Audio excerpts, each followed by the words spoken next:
says. This is just a brief overview. The essentials. Zolpidem is contraindicated with alcohol. Pharmacologically, it has limitations. Your liver has to function, your kidney. You shouldn't have significant mood disorders, and you should be within an age group to take this. If you're not, you're putting yourself at risk. The major problems for it, it creates a memory loss, an amnesia. The time can just go away. From the time you take it to the time you wake up and then it gets out of your system, you have some risks. From the time you take it to the time you wake up, particularly if you're woken in between there, you can act out, have conversations, actually do things physically, and then have no recollection of it. Impaired motor function, impaired psychomotor function, and cognitive function is known for this after a person wakes up until enough of it's left their system, particularly if there's any deficiency of liver or kidney functioning, if they're particularly dehydrated, for instance. It also causes a drug dependence, perhaps a mostly habitual, but it fits the same receptors very much that Ativan, which also has a drug dependency problem, and alcohol that has a drug dependency problem. So we have to take it in moderation and monitor its use.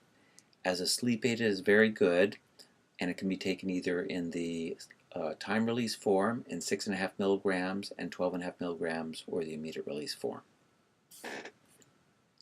The dose is the lowest dose that works effectively. It seems there's no benefit to take more than 10 milligrams at one time, except for the time-release form. And it generally works about 15 to 30 minutes after it's taken. Animal studies do show some adverse fetal effects, so therefore we're very cautious about using it in any circumstance that it might compromise a new child's quality of life. The GABA is a neurotransmitter, and it is the major inhibitory neurotransmitter in humans. GABA works by binding to GABA receptors on nerve cells, and the GABA A receptor's function is the function of the GABA A receptor is modified by a number of chemicals besides Zolpidem. It is affected by Zolpidem, but also by alcohol, by other medications, including Ativan, alprazolam, that's lorazepam, and Xanax, as well as Restoril and Valium, clonazepam, all the benzodiazepine class. Zinc seems to have the potential to do the opposite of Zolpidem. So, to some degree, zinc can reverse the effects of Zolpidem, alcohol, and the benzodiazepines at the GABA A receptor. Long-term problems, tolerance, meaning you've taken it for a while, it stops working, you need a higher dose. Best to limit it to about 3 times per week maximum. Yes, you can get a dependency on it so that you can't sleep without it. And yes, there can be a rebound insomnia. You take it for a while, you stop taking it, then you get very bad insomnia.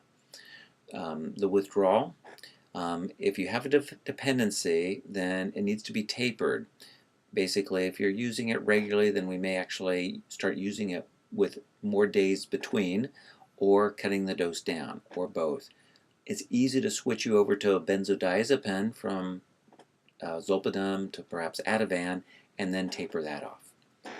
Overdose, yes, this could be a bad overdose. It could result in coma and death, and it needs to be treated in the emergency room with the same reversing agent that's used for Ativan and the other benzodiazepines.